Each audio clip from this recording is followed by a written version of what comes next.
તલ વાવવા માટે આપણે વાડીની અંદર ટ્રેક્ટર આવી ગયું છે અને અત્યારમાં બે શિંગડા વાળું એક જાનવર દેખાઈ ગયું મને બતાવું તમને તો મિત્રો આપણે ફટાફટ દોરિયા કરી નાખી જો નકર સ્વર્ગની પ્રાપ્તિ થઈ શકે છે તો હેલો મિત્રો હવારનો પોર થઈ ગયો ને તમારા ભાઈ વ્લોગ કરી દીધો શરૂ આ ખંભે હું તમને ખબર છે કોને ખબર છે તો આ છે એક ખંપાળી અને પાવડો અને ખંપાળી પાવડો જોઈને તમને તો ખબર પડી જ ગઈ છે કે આપણે આજ કરવાનું છે વાડીએ હબાવનું કામ તો આજ શું કામ કરવાનું તમને ખબર છે તો હું જ કહી દઉં તો આજ આપણે કામ કરવાનું છે ટ્રેક્ટર આવે છે અને તલ વાવવાના છે અને તલ વાવીને એની અંદર પાણી વાળવા માટે એના ધોરિયા કરવાના છે અહીંથી જોતા લાગે છે કે ટ્રેક્ટર ઓલરેડી આવી ગયું છે તો ફટાફટ ત્યાં પહોંચી જઈએ આપણે તો મિત્રો આપણે એકલા નથી જતા આપણી જોડે જોડે આપણું સાથીદાર કૂતરું પણ આવે છે જે વફાદાર હોય છે તો દોસ્તો આપણે વાડીએ પહોંચી ગયા છીએ અને તમને અહીંયા ટ્રેક્ટર દેખાતું હોય છે જો બતાવી દઉં તો દેખાય છે નહીં આ ટ્રેક્ટર આવી ગયું છે તલ વાવવા માટે તો ફટાફટ ચાલો પહેલાં ત્યાં પહોંચી જઈએ તો મિત્રો તલ વાવવા માટે આપણે વાડીની અંદર ટ્રેક્ટર આવી ગયું છે અને એના ડ્રાઈવર ક્યાંય ગયા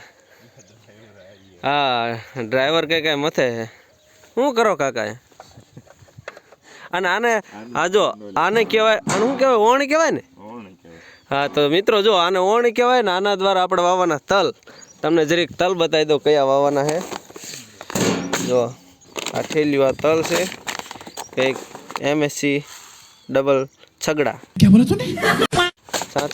66 મિત્રો આપણે 3 કિલો તલ વાવવાના છે આ વાડીની તો તલ વાવવા માટેનું બધું ફિટિંગનું કામકાજ ચાલે છે પૂંગળા બધા તલ વાવવા માટે ફિટ થઈ રહ્યા છે અને ટ્રેક્ટરના ડ્રાઈવર આપણે પાછળનો જે હમાર આવે એ ભૂલી ગયા હતા તો અમારે જો મોટભાઈ હમાર લઈને આવે છે અને હમાર લઈને પહોંચી ગયા છે પછી તલ વાવવાનું કરી દઈએ શરૂ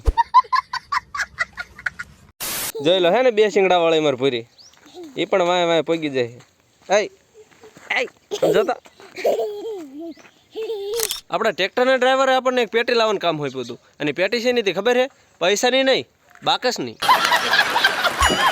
ધીસ ઇઝ ઢકલી વાડીની ઢકલી છે અને આમાં આપણે ગરકીને વહી જઈશું કારણ કે આપણે પાતળા રહ્યા ને ગરકી જ આવી તો મિત્રો આપણે આવી ગયા હતા ઘરે કારણ કે યુરિયા ખાતર થોડુંક લઈ જવાનું છે તલની અંદર ભેળવીને વાવવા માટે આ છે યુરિયા ખાતર આની અંદરથી આ ઠેલીને તોડીને આની અંદરથી લઈ જવાનું ખાતર આપણે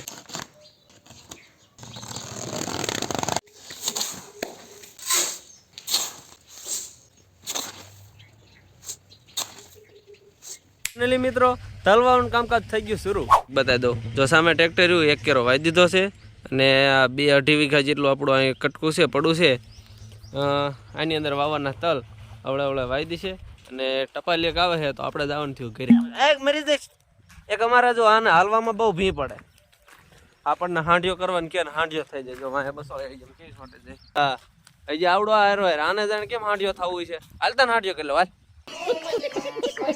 ઘરે આવ્યો તો ભૂરી કેમ ભાગ લેવા જવું છે તો હવે KTM થઈ ગયું રેડી ને ભૂરી બે છે માથે તો તમને બતાવી દઉં KTM લઈ અને ભૂરી લઈને આપણે જવાનું છે ગામમાં ભાગ લેવા માટે શરમે જાય ભૂરી જો ઘરે કામ પતાવીને આપણે વાડીએ પાસે આવી ગયા છીએ અને તલ વાવવાનું કામ ઓલમોસ્ટ પૂરું થઈ ગયું તમને બતાવી દઉં જરાક જો તલ વાવવાનું કામ ઓલમોસ્ટ પૂરું થઈ ગયું છે હવે એક કેરો બાકી છે બાકીના બધે આખા વાડીની અંદર તલ વવાઈ ગયા છે હવે તમારા ભાઈનું કામ છે આ પાવડો લઈને ધોરિયા કરવાનું તો હાલો ફટાફટ ધોરિયા કરી નાખવી પછી મળીએ હા ધોરિયા કરવા જાઉં ને પહેલાં તમને એક વસ્તુ બતાવી દઉં કે અહીંયા આ વાડીની અંદર અમારે કેટલા બધા જામુડા ને બદામ ને એવું તો તમને જો પહેલાં બતાવી દઉં જો આ જામુડો કાપ્યો ને સરસ મજાનો જામુડો હતો આ થળિયું રહ્યું ને મોટે બદામ હતી અને એક જામુડો અહીંયા હતો તો આ વાડી રહી બધી જામુડા અને બદામથી જ ભરી હતી અને હજી એક પીપળાનું ઝાડ છે એ જે એમના ઝાડ ઊભું છે ડ્રાઈવર ક્યારના કે કરતા મને વિડીયો લે તો ફાઇનલી આપણે વિડીયોમાં એમને લઈ લીધા છે તો મિત્રો આપણે ફટાફટ ધોરિયા કરી નાખી જો કઈ રીતના ધોરિયા કરે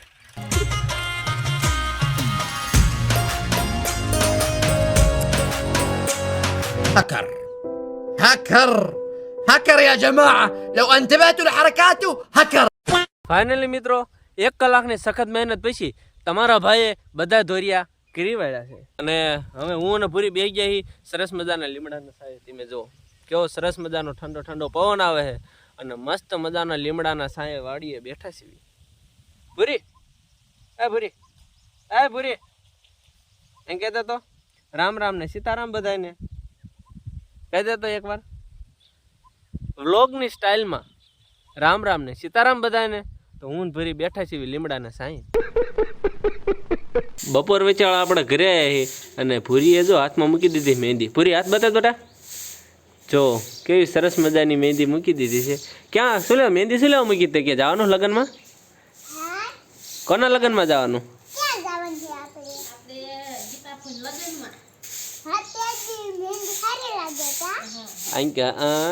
જો તો પાણી વાળવા માટે પાણીની મોટર વેચી કરવા અને પાછો આવ્યો ને તો એટલામાં તમને અવાજ સંભળાય રોવાનો. તો ભૂરીને વાગી ગયું છે દાંતરડું. કોઈને ખબર કાઢવી તો આવો, જો તમને બતાવું. જો ભૂરીના આંખેથી આવડા ઉકાતા નથી અને અમારે ભૂરીના ટસલી આંગળી આ વાગી ગયું દાંતરડું. કેમ કરતા બટા વાગ્યું? હું વાટતો ગઈ હતી? રજકો વાટતી હતી હે? તો જો મિત્રો અહીંયા અમારે ભૂરીને વાગી ગયું દાંતરડું. તો હવે તમારી બધાની ફરજ બને કે તમારે એની ખબર કાઢવા આવવું. ખબર કાઢવા આવવું પડે. હોય એમ ન હાલે. ભૂરીની ખબર કાઢવા આવી જાઓ. પાણીની મોટર વેચી કરીને આપણે પહોંચી ગયા વાડીએ અને વાડીએ હું પહોંચ્યો ત્યાં જોડે જોડે પાણી પણ પહોંચી ગયું છે.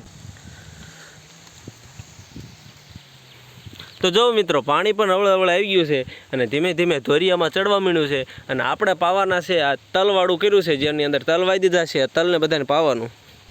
મોટા ભાઈ ઓલરેડી આવી અને બાસાલી છાંટવા માંડ્યા છે. જો આ છે બાસાલી. ખાસ તો આ કૂતરા માટે છે કે આ ડબલાથી દૂર રહેવું, નકર સ્વર્ગની પ્રાપ્તિ થઈ શકે છે. જ્યાં જ્યાં બાસાલી સટાઈ જાય છે ત્યાં આપણે વાળવાનું છે પાણી. તો દોસ્તો ફાઇનલી પાણી પહોંચી ગયું છે અને ચડી ગયું છે કેરાની અંદર અને શરૂ થઈ ગયું પીવાનું તાલ. અને એક બાજુ મોટા ભાઈ સાટે છે બાસાલી. બાસાલી શું લેવા સાટે તમને ખબર છે? કેમ કે એની અંદર હબાવનું ખડ ન થાય અને આપણે નીંદવું ન પડે એટલા માટે. જો બાસાલી સાટે લઈ છે તો ખડ નહીં થાય ને આપણે નીંદવાનું પણ નહીં થાય. દોસ્તો તમારા ભાઈ એક આરડી પાઈ દીધી છે તલની અને હવે ટાઈમ થઈ ગયો છે કરીબ 5 વાગી ગયા છે. હવે મને એવું લાગે છે કે જાજી ક્લિપો આપણે ભેગી થઈ જાય. તો આજના વ્લોગ માટે આટલું જ તે. મળીએ છીએ નવા વ્લોગમાં. ત્યાં સુધીમાં તમે ચેનલ ઉપર જો નવા આવ્યા હોય તો સબસ્ક્રાઈબ કરતા જાજો, લાઈક ફોલો અને શેર કરવાનું ભૂલતા નહીં. જય માતાજી, ટાટા.